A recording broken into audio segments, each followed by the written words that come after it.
ಎಲ್ರಿಗೂ ನಮಸ್ಕಾರ.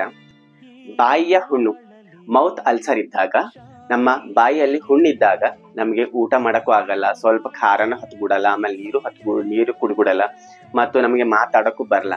ಸೊ ಅಂತ ಸಂದರ್ಭದಲ್ಲಿ ನಾವು ಮೌತ್ ಅಲ್ಸರ್ ಇದ್ದಾಗ ನಾವು ಒಣಗಿದ ಕೊಬ್ಬರಿ, ಚೆನ್ನಾಗಿರುವ ಒಣಗಿದ ಕೊಬ್ಬರಿಯನ್ನು ನಾವು ಚೆನ್ನಾಗಿ ಎಣ್ಣಿದ್ದಂಗಿರ್ಬೇಕು. ಆ ರೀತಿ ಒಂದು ಒಣಗಿರುವ ಕೊಬ್ಬರಿಯನ್ನು ತಂದು ಮತ್ತು ಸ್ವಲ್ಪ ಕಲ್ಲು ಸಕ್ಕರೆಯನ್ನು ತಂದು ನಾವು ಚೆನ್ನಾಗಿ ಅಗಿದು ಊಟದ ನಂತರ ಚೆನ್ನಾಗಿ ಅಗಿದು ಒಣ ಕೊಬ್ಬರಿ ಮತ್ತು ಕಲ್ಲು ಸಕ್ಕರೆಯನ್ನು ಚೆನ್ನಾಗಿ ಅಗಿದು ತಿನ್ನುವುದರಿಂದ, ಮುಂಜಾನೆ ಮಧ್ಯಾಹ್ನ ಸಾಯಂಕಾಲ ಊಟದ ನಂತರ ನಾವು ಚೆನ್ನಾಗಿ ಅಗಿದು ತಿನ್ನುವುದರಿಂದ ನಾವು 1 ಅಥವಾ 2 ದಿವಸ ತಿನ್ನುತ್ತಾ ಬಂದಲ್ಲಿ ಸಂಪೂರ್ಣವಾಗಿ ನಮ್ಮ ಬಾಯಿ ಹುಣ್ಣು ಮತ್ತು ಮೌತ್ ಅಲ್ಸರ್ ಸಂಪೂರ್ಣ ಹೊರಟು ಹೋಗುತ್ತೆ.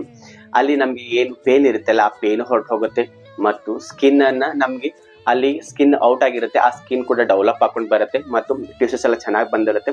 ಮೌತ್ ಅಲ್ಲಿ ಸಂಪೂರ್ಣವಾಗಿ ನಮ್ಮ ಮೌತ್ ಚೆನ್ನಾಗಿ ಆಗುತ್ತೆ, ಮೌತ್ ಅಲ್ಸರ್ ಸಂಪೂರ್ಣ ಹೊರಟು ಹೋಗುತ್ತೆ. ಒಣ ಕೊಬ್ಬರಿ ಮತ್ತು ಕಲ್ಲು ಸಕ್ಕರೆ ಮುಂಜಾನೆ ಮಧ್ಯಾಹ್ನ ಸಾಯಂಕಾಲ ಊಟದ ನಂತರ ಸತತವಾಗಿ 1 ದಿವಸ ಅಥವಾ 2 ದಿವಸ ತಿನ್ನಿಸ ಬಂದಲ್ಲಿ ನಮ್ಮ ಮೌತ್ ಅಲ್ಸರ್ ಸಂಪೂರ್ಣ ಹೊರಟು ಹೋಗುತ್ತೆ. ಈ ಮಾಹಿತಿ ನಿಮ್ಗೆ ಇಷ್ಟವಾದಲ್ಲಿ ಇದೇ ರೀತಿ ಮತ್ತಷ್ಟು ಹೆಲ್ತ್ ವಿಡಿಯೋಗಳಿಗಾಗಿ ಲೈಕ್ ಮಾಡಿ, ಶೇರ್ ಮಾಡಿ, ಕಮೆಂಟ್ ಮಾಡಿ. ಧನ್ಯವಾದಗಳು.